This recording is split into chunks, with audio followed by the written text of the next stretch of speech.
السلام علیکم ورحمۃ اللہ وبرکاتہ۔ اعوذ باللہ من الشیطان اللعین الرجیم، بسم اللہ الرحمن الرحیم۔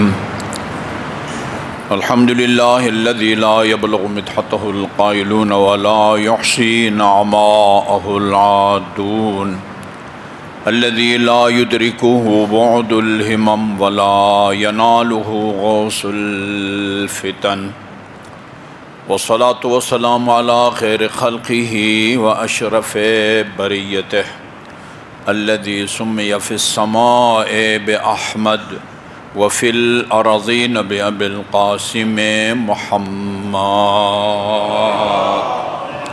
اللہم صل علی محمد وآل محمد وعلى اہل بیتہ الطیبین الطاہرین الذین اذھب اللہ عنہم الرجس وطہرہم تطہیرا۔ اللہم صل علی محمد وآل محمد واللعن الابدی علی اعدائہم اجمعین۔ اما بعد فقال اللہ الحکیم بسم اللہ الرحمن الرحیم، وَمَن يَقْتُلْ مُؤْمِنًا مُتَعَمِّدًا فَجَزَاؤُهُ جَهَنَّمُ خَالِدًا فِيهَا۔ درود بھیجئے محمد وآل محمد پر۔ اللہم صلی علی محمد وآل محمد۔ مومنین کرام، یقیناً آپ خواتین حضرات کو یاد ہوگا میں نے حج کے لیے روانگی سے پہلے جمعہ کے پہلے خطبے میں گناہان کبیرہ کو بیان کرنے کا سلسلہ شروع کیا تھا۔ گناہ کبیرہ وہ گناہ کہلاتا ہے کہ جس کا اللہ تعالیٰ نے قرآن میں نام لے کے اس کے لیے سزا کو بیان کیا ہو، جہنم، دردناک عذاب وغیرہ، وہ گناہ کبیرہ ہے۔ اور ایک مرتبہ بھی اگر کسی سے یہ گناہ کبیرہ سرزد ہو جائے خدا نخواستہ، تو وہ کام نہیں کر سکتا کہ جس کام میں عدالت شرط ہے۔ ایک دفعہ دانستہ طور پر جھوٹ بولنے والا نماز نہیں پڑھا سکتا، ایک دفعہ دانستہ طور پر غیبت کرنے والا یہ نماز نہیں پڑھا سکتا، کوئی ایسا کام نہیں کر سکتا جس میں عدالت شرط ہو۔ لہذا آگاہی ضروری ہے، گناہان کبیرہ سے آگاہی ضروری ہے۔ من جملہ گناہان کبیرہ میں سے ایک گناہ کبیرہ مسلمان کا قتل ہے۔ مسلمان کو قتل کرنا جائز نہیں ہے۔ مسلمان خدا کا قائل ہو، رسول کا قائل ہو، قیامت کا قائل ہو، ضروریات دین اسلام کا منکر نہ ہو، گناہگار خدا کا قائل ہو، خدا کی وحدانیت کا قائل ہو، قیامت کا قائل ہو، نبوت کا قائل ہو،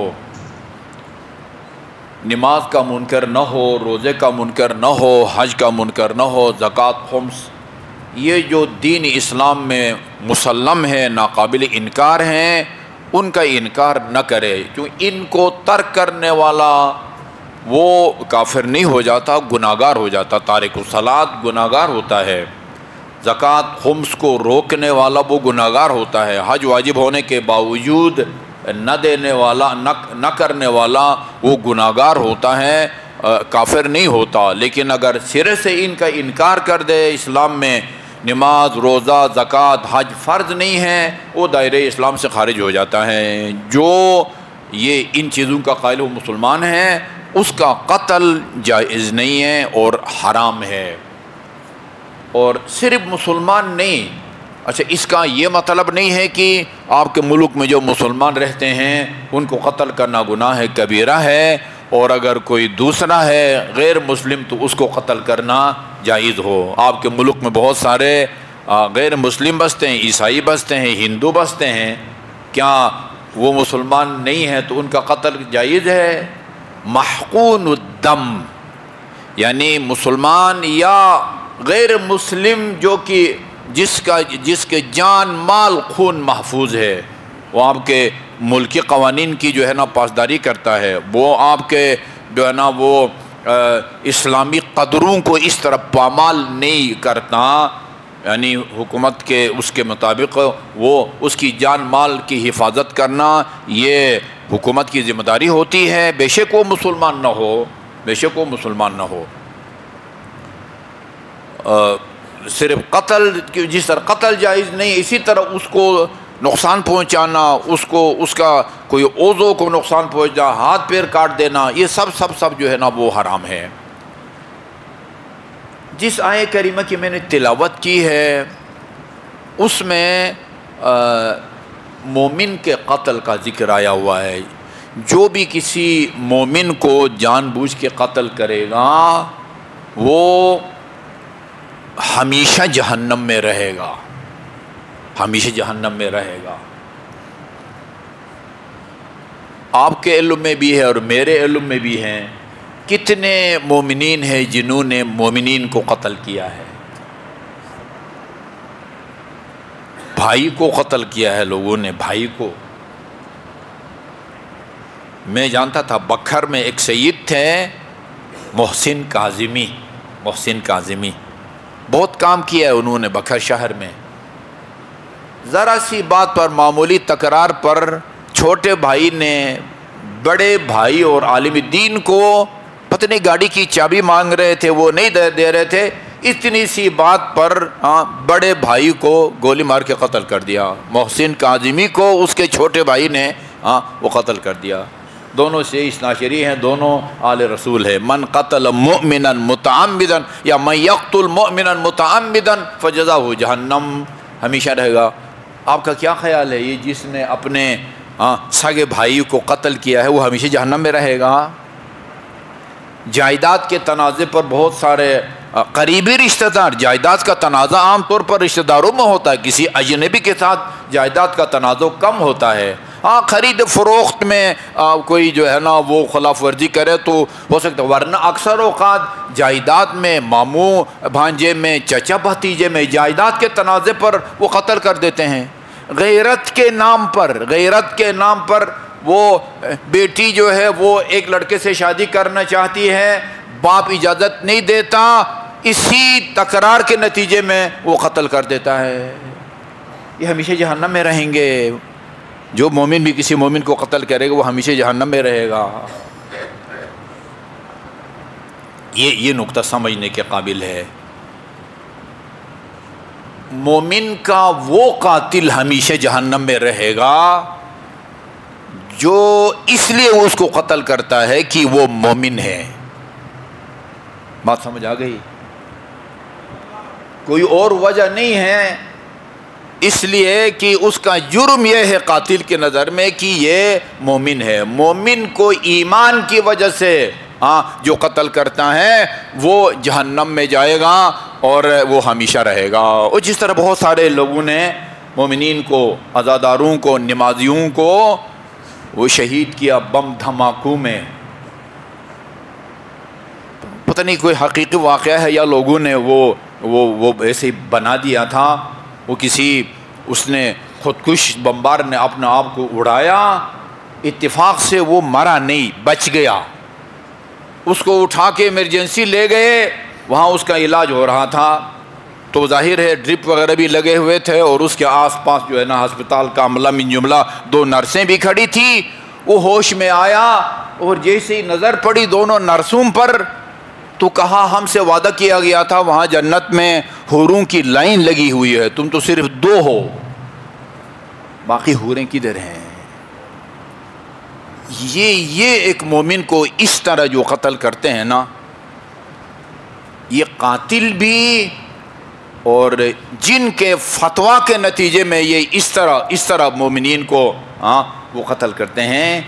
مومن کو قتل کرے اس لیے کہ وہ مومن ہے، وہ ہمیشہ جہنم میں رہے گا۔ ابھی میں نے حج کے موقع پر وہ اس مسئلے کو بیان کیا تھا، بعد میں کہا گیا کہ اچھا اس کا مطلب یہ ہے کہ اگر کوئی رشتہ دار کو قتل کرتا ہے تو اس کا کوئی سزا نہیں ہے۔ وہ یہ ذہن میں نہ آئے، اس کی سزا مقرر ہے۔ النفس بالنفس ہے، قتل کے مقابلے میں قتل ہے۔ سگے بھائی مومن، دونوں مومن ہیں، دونوں اس عشری ہے، مومن نے مومن کو قتل کیا ہے، خدا نہ خاصہ چچا نے بھتیجے کو، بھتیجے نے چچا کو، یا ماموں نے بھانجے کو، بھانجے نے ماموں کو اگر قتل کیا ہے، وہ اس لیے نہیں کہ وہ مومن ہے، لیکن جائیداد کی وجہ سے قتل کیا ہے، تو وہ قتل کے بدلے میں قتل ہے، اس کو یہاں سزا ملے گی، اس کو اسلامی عدالت میں اس کو سزا ملے گی۔ قتل کے مقابلے النفس بالنفس ہے، نفس کے جان کے مقابلے میں جان ہے، کان کے مقابلے میں کان ہے، آنکھ کے مقابلے میں وہ آنکھ ہے۔ یہ قرآن کی آیات ہیں۔ سزا ملے گی اس دنیا میں مقررہ، لیکن وہ مومن کا وہ قاتل ہمیشہ جہنم میں رہے گا جو اس کو اس لیے مارتا ہے کہ یہ مومن ہے۔ قاتل کی نظر میں مقتول کا گناہ یا اس کا قصور یہ ہے کہ یہ مومن ہے، یہ بندہ وہ ہمیشہ وہ جہنم میں رہے گا۔ گناہان کبیرہ میں سے ایک مسلمان کا قتل، یا صرف مسلمان نہیں، ہر وہ انسان جو محقون الدم ہے، مہدور الدم کہا جاتا ہے، جس کا خون رائگان ہو، یہ خون کی کوئی قیمت نہ ہو، اس کو مہدور الدم کہتے ہیں۔ محقون الدم جس کا خون محفوظ ہے، جس کا خون قابل احترام ہے، اس کو خون بہانا جائز نہیں ہے، جس طرح کلمگوں کا خون بہانا جائز نہیں ہے، اسی طرح وہ جو جزیہ دیتے ہیں وہ جیسے کہ یہ نصارہ کے جو مباہلے کے لیے آئے تھے اور وہ گھبرا گئے اہل بیت اطہار علیہ السلام کے نورانی چہروں کو دیکھ کے، اور انہوں نے جزیہ لینے کا جو ہے نا وہ اعتراف کر لیا، وہ مباہلہ ٹل گیا، جزیہ دینے پر آمادہ ہو گئے۔ اب جزیہ دینے پر آمادہ ہونے کے بعد اب ان کا خون بہانا جائز نہیں ہے، وہ بن جاتے ہیں محقون الدم۔ ان کی جان، مال، عزت، ناموس کی حفاظت کرنا یہ اسلامی حکومت کی ذمہ داری بنتی ہے۔ اللہ تعالی ہمیں ان تمام محرمات سے آگاہی اور ان سے بچنے کی توفیق عطا فرمائے۔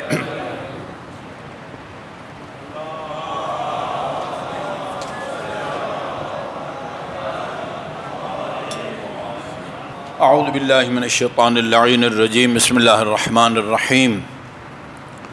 الحمدللہ رب العالمین، والصلاة والسلام علی خیر خلقہ محمد وآلہ الطیبین الطاہرین، ولا سیما علی ابن امہ امیر المؤمنین علی بن ابی طالب علیہ الصلاة والسلام، وعلی ابنتہ الصدیقۃ الطاہرہ فاطمۃ الزہراء سیدۃ نساء العالمین، وعلی سبطیہ الحسن والحسین سیدی شباب اہل الجنہ، وعلی علی بن الحسین زین العابدین، ومحمد بن علی الباقر، وجعفر بن محمد الصادق، وموسى بن جعفر الكاظم، وعلی بن موسى الرضا، ومحمد بن علی التقی، وعلی بن محمد النقی، والحسن بن علی العسکری، والخلف الحجہ المہدی المنتظر۔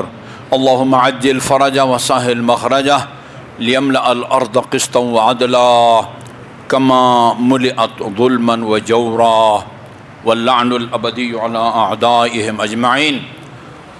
اما بعد فقال اللہ الحکیم، بسم اللہ الرحمن الرحیم، فمن حاجک بعد ما جاءک من العلم فقل تعالوا ندعو ابناءنا وابناءکم ونساءنا ونساءکم وانفسنا وانفسکم ثم نبتہل ونجع لعنۃ اللہ علی الکاذبین۔ درود بھیجیے محمد وآل محمد پر۔ اللہم صل علی محمد وآل محمد۔ مومنین کرام، میں آج کی تاریخ کی مناسبت سے، چونکہ کل 24 ذی الحج کی تاریخ ہے اور عید مباہلہ ہے، اور یہ عیسائیت یا نصرانیت کے خلاف اسلام کی بہت بڑی فتح اور اہل بیت اطہار علیہ السلام کی حقانیت کے ثبوت کی تاریخ ہے۔ آپ سب حضرات کو اس بابرکت دن کی مبارکباد پیش کرتا ہوں۔ اللہ کی بارگاہ میں دست بدعا ہوں کہ وہ ہمیں تا حیات اہل بیت اطہار علیہ السلام کے دامن امامت و ولایت سے متمسک رہنے کی توفیق عطا فرمائے۔ انشاءاللہ ابھی آنے والی رات میں بھی اس سلسلے میں گفتگو ہوگی۔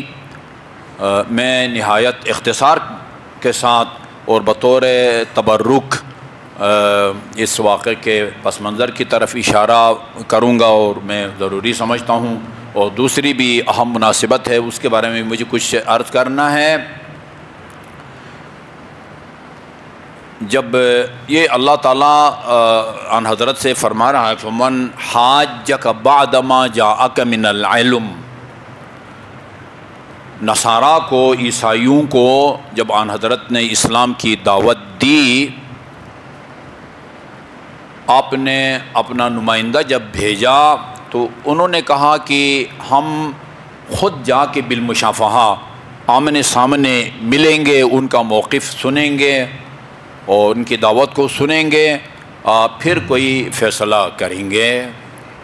ان کا بڑا جو ہے نا بھاری بھرکم اور باوقار وفد آیا، اور پھر بحث ہوئی کہ ہم نے اپنی کتابوں میں جو حضرت عیسیٰ کے بعد آنے والے نبی کے اوصاف جو پڑھے ہیں یا ہم کو بتائے گئے ہیں، وہ تمام اوصاف اور خوبیاں یا فضائل آپ کے اندر موجود ہیں، اور سوائے ایک کمزوری کے یا خامی کے، اور وہ یہ کہ آپ حضرت عیسیٰ علی نبینا وآلہ علیہ الصلاۃ والسلام کی توہین کرتے ہیں، یا ان کو نہیں مانتے ہیں، یا ان کو خدا کا بیٹا جو ہے نا وہ نہیں سمجھتے۔ تو آپ نے فرمایا میں حضرت عیسیٰ علیہ الصلاۃ والسلام کی کو نبی مانتا ہوں، اللہ کے وہ بندے تھے۔ تو کہا کیا وہ مردوں کو زندہ نہیں کرتے تھے؟ کیا برس کی بیماری کو اور پیدائشی اور مادرزاد اندھوں کو بینائی نہیں دیتے تھے؟ فرماتے تھے یقیناً یہ سب کچھ کرتے تھے، لیکن اللہ تعالیٰ کے اذن سے کرتے تھے، اللہ کے اذن سے کرتے تھے۔ پھر کہا کہ آپ ان کو وہ خدا کا بندہ سمجھتے ہیں، جس کا کوئی باپ نہ ہو وہ کس طرح خدا کا بندہ ہو سکتا ہے؟ یہ قرآن نے اس داستان کو بیان کیا ہے۔ آپ نے فرمایا کہ اگر باپ کے نہ ہونے سے وہ اللہ کا بیٹا ہوتا ہے تو پھر حضرت آدم کا تو نہ باپ ہے نہ ان کی ماں ہے، پھر ان تو بطریق اولا وہ اللہ تعالیٰ کی وہ اولاد ہونی چاہیے۔ یہ اس آیے کریمہ میں اس استدلال یا بحث مباحثہ کی طرف اشارہ ہے۔ فَمَنْ حَاجَّكَ بَعْدَ مَا جَاءَكَ مِنَ الْعِلْمِ، جب آپ کو اپنے رسالت کا یقین ہے اور اس کے باوجود لوگ آپ سے جھگڑتے ہیں، احتجاج کرتے ہیں، آخری حل یہ ہے کہ ان کو مباہلہ کی دعوت دیں۔ فَمَنْ حَاجَّكَ بَعْدَ مَا جَاءَكَ مِنَ الْعِلْمِ، جب آپ کو اپنی حقانیت کا یقین ہے، علم ہے، اس کے باوجود اگر آپ سے لوگ احتجاج کرتے ہیں، الجھتے ہیں، جھگڑتے ہیں، تو پھر انہیں کہیں کہ ایسا کرو تم اپنی بیٹوں کو لے کے آؤ، ہم اپنے بیٹوں کو لے کے آتے ہیں، تم اپنی عورتوں کو لے کے آؤ، ہم اپنی عورتوں کو لے کے آتے ہیں، ثم نبتہل، اس کے بعد ہم پھر مباہلہ کریں گے، وَنَجْعَلْ لَعْنَةَ اللَّهِ عَلَى الْكَاذِبِينَ، جو بھی جھوٹ ہوگا پھر ہم اچھا اس میں یہ نہیں ہے کہ ہم اللہ سے یہ درخواست کریں گے کہ وہ جو جھوٹ ہے وہ اس پر لعنت بھیجے، یہ نہیں ہے۔ یہاں سوال اور جواب، دعا یا اس کی قبولیت کی بات نہیں ہو رہی ہے، اس کے اگلا مرحلہ ہے فَنَجْعَلْ لَعْنَةَ اللَّهِ عَلَى الْكَاذِبِينَ، یعنی ہم پھر اس پوزیشن میں ہوں گے جو جھوٹ ہوگا اس کے لیے پھر خدا سے لعنت کی دعا یا درخواست نہیں کریں گے، پھر ہم خود لعنت کو قرار دیں گے، ان کے لیے لعنت کو قرار دیں گے۔ اچھا جی، اب یہ سب نے لکھا ہے کہ اپنے ساتھ دونوں نواسوں کو، خاتون جنت کو اور امیر المومنین علیہ الصلاۃ والسلام کو لے کے گئے۔ شیخ محسن علی نجفی رحمۃ اللہ علیہ نے اپنی تفسیر الکوثر میں زمخشری کی کتاب، اہل سنت کے بہت بڑے مفسر گزرے، زمخشری کی کتاب الکشاف کے حوالے سے ایک نکتہ لکھا ہے کہ یہ جو جن ہستیوں کو ساتھ لے جانے کی وہ پیشکش کی اللہ تعالیٰ نے یا حکم دیا، ان میں ابنا ہے، وہ ابن کی جمع ہے بیٹے، دوسرا نساء ہے، نساء یہ وہ جمع ہے جس کا کوئی واحد نہیں ہے، یعنی ایک عورت کو امرأتن کہا جاتا ہے اور کئی عورتوں کو نساء کہا جاتا ہے۔ جس طرح رجال جمع ہے تو رجل اس کا واحد ہے، اسی طرح نساء کا کوئی واحد نہیں ہے کہ یہ نساء اس کی وہ جمع ہو۔ یہ جو ہے نا وہ ڈائریکٹ گویا اس کو جمع بنایا گیا ہے، یعنی اردو میں ہم دو اور دو سے اوپر کے لیے جمع کا لفظ استعمال کرتے ہیں، جی دو بیٹے، دو آدمی آئے، تین آدمی آئے، چار آدمی آئے، ایک آدمی آئے تو اس کو احترام کے لیے تو جمع کا لفظ استعمال کرتے ہیں، ویسے اس کے لیے ایک کا لفظ استعمال کرتے ہیں۔ ایک آدمی آیا، دو آئے، عربی زبان میں تین اور تین سے اوپر کے لیے جمع کا لفظ استعمال ہوتا ہے۔ وہ کہتے ہیں کہ یہ ابنا میں بھی اور نساء میں بھی اور انفس میں بھی وہ گنجائش تھی، تینوں جمع کے صیغے ہیں۔ ابنا بھی جمع کا صیغہ ہے، بیٹے یعنی تین یا تین سے اوپر کی گنجائش ہے، نساء بھی جمع ہے، اس میں بھی تین یا تین سے اوپر کی خواتین کی ہے۔ وہ انفس، ادھر بھی یہ نہیں فرمایا نفسی میں اپنے نفس کو لے کے آؤں گا، ادھر بھی انفس نفس کی جمع ہے۔ ابنا میں بھی تین یا تین سے زیادہ کی گنجائش ہے، نساء میں بھی تین یا تین سے اوپر کی گنجائش ہے، انفس میں بھی تین کم از کم تین یا اس سے اوپر کی گنجائش ہے۔ لیکن ابنا کی جگہ صرف دونوں نواسوں کو لے کے گئے اور نساء کی جگہ ایک خاتون جنت کو لے کے گئے اور انفس کی جگہ صرف امیر المومنین علیہ الصلوۃ والسلام کو لے کے گئے۔ وہ کہتے ہیں اس کی وجہ یہ ہے کہ نساء میں امیر المومنین اور خاتون جنت، نہ خواتین میں خاتون جنت کی کوئی نظیر مثل یا اس مقام منزلت کی حامل کوئی خاتون تھی، نہ رسول خدا کے بعد علی جیسی کوئی دوسری شخصیت تھی، لہذا خواتین میں بھی خواتین کے نمونہ یا سب سے افضل خاتون کے طور پر خاتون جنت کو لے کے گئے، اور امیر المومنین جو نفس پیغمبر تھے چونکہ یہ دونوں منفرد تھے ان کو ساتھ لے گئے۔ حسن اور حسین جی دونوں میں سے ایک کو ساتھ لے جاتے، دوسرے کو ساتھ نہ لے جاتے، عربی میں کہتے ہیں یعنی کوئی ترجیح نہیں ہے، دونوں جوانان جنت کے سردار ہیں، گویا دونوں گویا ہم مرتبہ ہیں، لہذا اللہ تعالیٰ کے حکم سے رسول خدا نے حسن کو اور حسین کو اور پھر پوری کائنات میں جی یعنی ان ہستیوں کے یعنی برابر کا ایمان اور مرتبہ کے لحاظ سے کوئی اور ہستی تھی نہیں، لہذا رسول اکرم ان ہستیوں کو اپنے ساتھ لے کے گئے۔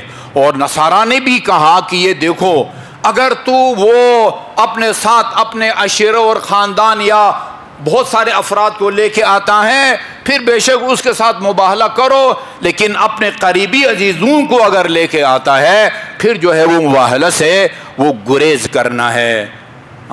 یہ سید اور عاقب ان کا جو بڑا تھا، اس نے جب ان ہستیوں کی چہروں کی زیارت کی اس نے یہ الفاظ کہے، انی ارا وجوہن، میں ایسے چہرے دیکھ رہا ہوں، لو سئل اللہ بہا ان یزول الجبال لازالہا، اگر ان چہروں کا واسطہ دے کے خدا سے یہ سوال کیا جائے کہ خدایا پہاڑ کو ان کے واسطے ہٹا دے تو وہ پہاڑ بھی اپنی جگہ چھوڑ جائے۔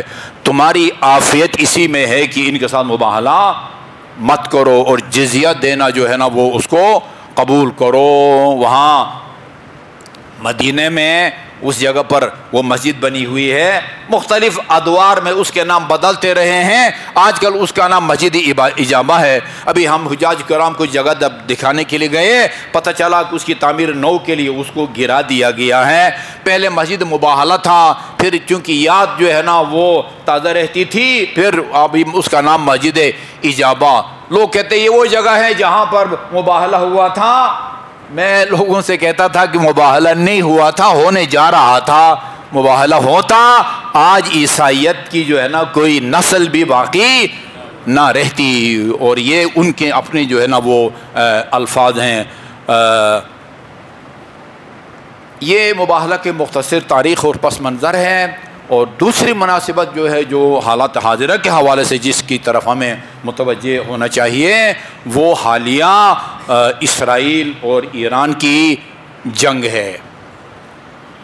یہ ساری دنیا مان رہی ہے، ہمارے تمام مستند اور معتبر صحافی جو قابل ذکر ہیں وہ مان رہے ہیں، علماء کرام بھی جو با انصاف ہیں ان کے بھی اکا دکا، پاکستان کے اندر سے بھی اور پاکستان کے باہر انڈیا سے بھی بعض منصف مزاج قسم کے علماء کرام یہ سب بیان دے رہے ہیں کہ یہ ایران اس وقت وہ اپنی جنگ نہیں لڑ رہا بلکہ مسلمانوں کی جنگ لڑ رہا ہے۔ اور ہمارے مستند صحافیوں نے یہ لکھا ہے کہ یہ ایران اپنی جنگ نہیں لڑ رہا ہے، یہ پاکستان کی جنگ لڑ رہا ہے۔ سب کو پتہ ہے، ہمارے بچے کو بھی اسرائیلی وزیر اعظم کے الفاظ یاد ہیں کہ ہمارا پہلا دشمن اور ٹارگٹ جو ہے وہ ایران ہے، اس کے بعد جو ہمارا ٹارگٹ یا دشمن ہے وہ پاکستان ہے۔ اس وقت وہ اس کو ایران اور اسرائیل کا جنگ تصور کرنا اور اپنے آپ کو بچانا یا غیر جانبدار رہنا یا اس طرح کے بیانات دینا کہ جس سے وہ اسرائیل کی، وہ ایک صحافی ہے اس کا تھا کہ اس کا کوئی نہیں بگاڑ سکتا۔ میرے بھائی، ابھی لوگوں نے تجزیہ کیا ہے سوشل میڈیا پر، آپ مجھ سے بہتر جانتے ہیں، اس وقت یعنی ایک اکیلا ایران ہے، ایک اکیلا ایران ہے اور 17 عرب ممالک کے اڈے اس وقت ایران کے خلاف استعمال ہو رہے ہیں۔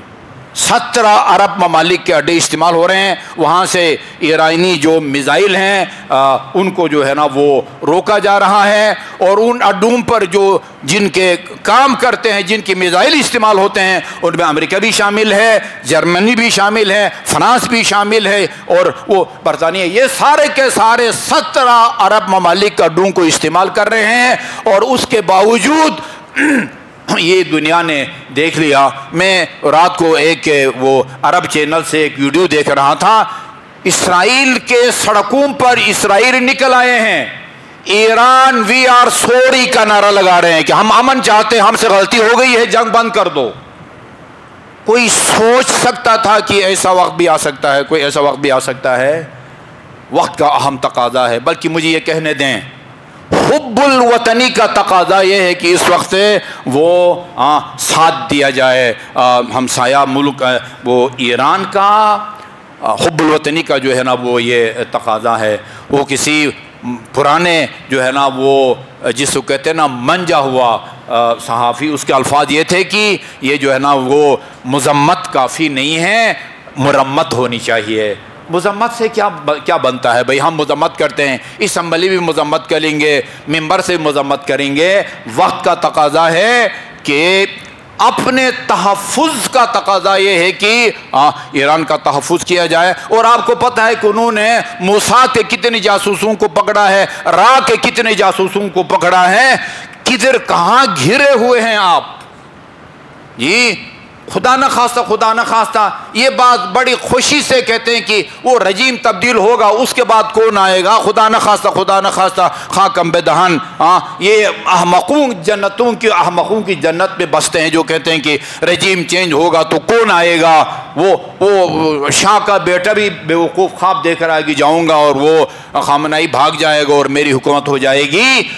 وہ چینج کا مطلب یہ ہے کہ پھر آپ کا جو تفتان بارڈر ہے نا، یا ادھر گوادر کا جو بارڈر ہے، پھر ادھر اسرائیل ہوگا، ادھر آپ ہوں گے، پھر آپ کا وہی انجام ہوگا جو سوریہ کا ہوا یا ایران کا ہوا۔ یہ ایک بین الاقوامی اور اتفاقی جو ہے نا وہ نتیجہ ہے جس پر سب دنیا جو ہے نا وہ متفق ہے۔ لیکن مجھے افسوس سے کہنا پڑتا ہے کہ ہمیں اس چیز کے آثار نظر نہیں آتے کہ ہمارے ذمہ داروں نے یعنی اس کو درک کیا ہو حساسیت کو، اور پھر جو ہے نا کوئی مؤثر جو ہے نا بیان دیا ہو یا قدم اٹھایا ہو۔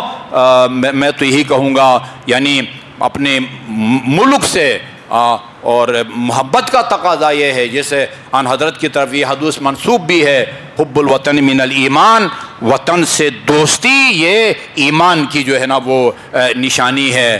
لہذا حب الوطنی کا تقاضا یہ ہے کہ جو درپیش خطرات ہیں ان کو وہ درک کیا جائے، ان کا احساس کیا جائے، اور حفظ ما تقدم کے طور پر یہ جو ہے نا یہ مسلمانوں کا اور مسلمانوں کا جو مشترک دشمن ہے جی، وہ اس کو وہ قدرت نے جو ایک ایران کی صورت میں ایک پل بنایا ہوا ہے، اس کو وہ پل جو ہے نا وہ کراں سے نہ کرنے دیں۔ اگر خدا نخواستہ وہ نوبت جو ہے نا وہ آپ نے دیکھ لیا کہ سوریہ جیسے ہی حافظ الاسد گیا وہاں کیا ہوا، فوراً نئی حکومت نا کے اعلان کیا، ہم اپنی سرزمین کو کسی کے خلاف استعمال نہیں کرنے دیں گے۔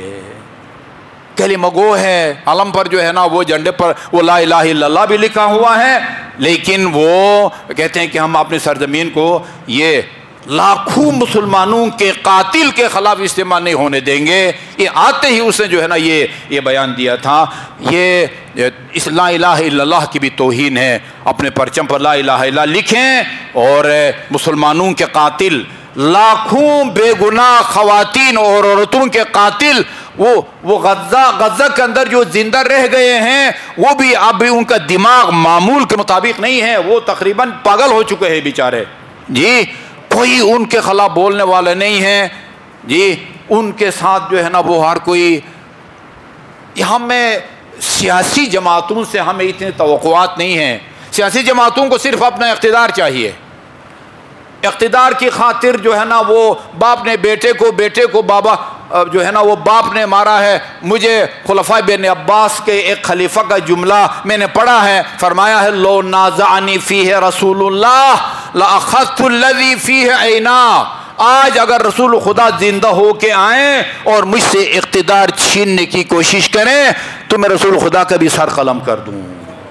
اقتدار برائے اقتدار ایسی بری لعنت ہے، ٹھیک ہے جی، یہ ان کے مطمع نظر اقتدار ہی اقتدار ہے، لہذا یہ اپنے اقتدار کو بچانے کے لیے کچھ بھی کر سکتے ہیں۔ لیکن ہمیں افسوس ہوتا ہے مذہبی جماعتوں کا بھی کوئی اس طرح کا کوئی ٹھوس موقف اور بیان جو ہے نا وہ سامنے اس حوالے سے نہیں آیا۔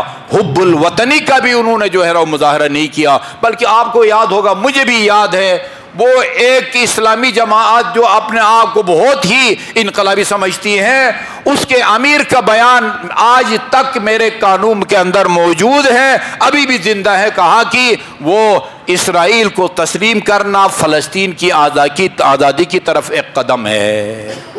یہ اس جماعت سے آپ کیا توقع رکھتے ہیں کہ وہ اسرائیل کے خلاف کوئی قدم اٹھائے گا یا کوئی مؤثر جو ہے نا وہ بیان دے سکے گا؟ ہم بہرحال وہ دعائی کر سکتے ہیں، اللہ تعالیٰ سرزمین ایران کو، رہبر معظم کو اپنے حفظ امان میں رکھے، وطن عزیز کو اللہ تعالیٰ سلامتی اور استحکام نصیب فرمائے، اور اس کے داخلی اور بیرونی دشمنوں کو اپنی قدرت و کاملہ سے نیست و نابود فرمائے۔ اللہ تعالیٰ ہمارے قائدین کو، ارباب اقتدار کو اپنے مملکت کے جغرافیائی اور نظریاتی سرحدوں کی حفاظت کی توفیق عطا فرمائے، اور اپنی ذمہ داریوں کا احساس کر کے اور ان کو اپنی شرعی ذمہ داریاں، ملی ذمہ داریاں اور جو ہے نا وہ اخلاقی ذمہ داریاں ان کو پورا کرنے کی توفیق عطا فرمائے۔ اعوذ باللہ من الشیطان الرجیم، بسم اللہ الرحمن الرحیم۔ قل هو اللہ احد اللہ الصمد لم یلد ولم یولد ولم یکن له کفوا احد۔